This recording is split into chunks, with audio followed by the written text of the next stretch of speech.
नमस्कार, वासंतीज किचनमध्ये तुमच्या सर्वांचं खूप मनापासून स्वागत. आज आपण चमचमीत अशी मिक्स व्हेजची भाजी बनवणार आहे.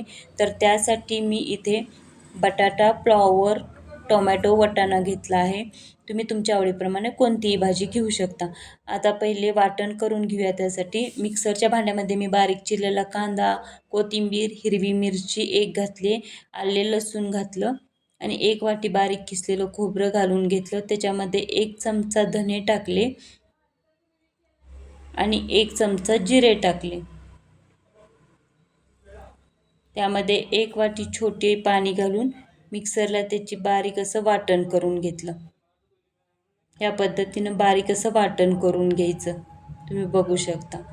आता गॅसवरती पॅन गरम करून घेतला. त्याच्यामध्ये तेल टाकलं. तेल गरम करून घ्यायचं. नंतर त्यामध्ये तमालपत्री, जिरे मोहरी टाकून फोडणी तयार करून घ्यायची. जिरे मोहरी भाजल्यानंतर त्यामध्ये तयार केलेला आपण मसाला टाकून घ्यायचा आणि 2 मिनिटासाठी परतून चांगला भाजून घ्यायचा. भाजल्यानंतर त्यामध्ये हळद आणि चवीनुसार लाल तिखट घालायचं. मी कांदा लसूण मसाला टाकला आहे. यामध्ये तुम्ही लाल मिरची पावडर टाकूनही ही भाजी बनवू शकता. त्यामध्ये थोडंसं पाणी घालून मसाला चांगला भाजून घ्यायचा आणि नंतर टोमॅटो टाकून घ्यायचं. टोमॅटो मिक्स करून त्यामध्ये चवीनुसार मीठ टाकून घ्यायचं. नंतर मसाला चांगला भाजून घ्यायचा. मसाला भाजल्यानंतर बारीक चिरलेला बटाटा, बारीक चिरलेला फ्लॉवर घालून घ्यायचा. तुम्ही तुमच्या आवडीनुसार कोणत्याही भाज्या यामध्ये ॲड करू शकता.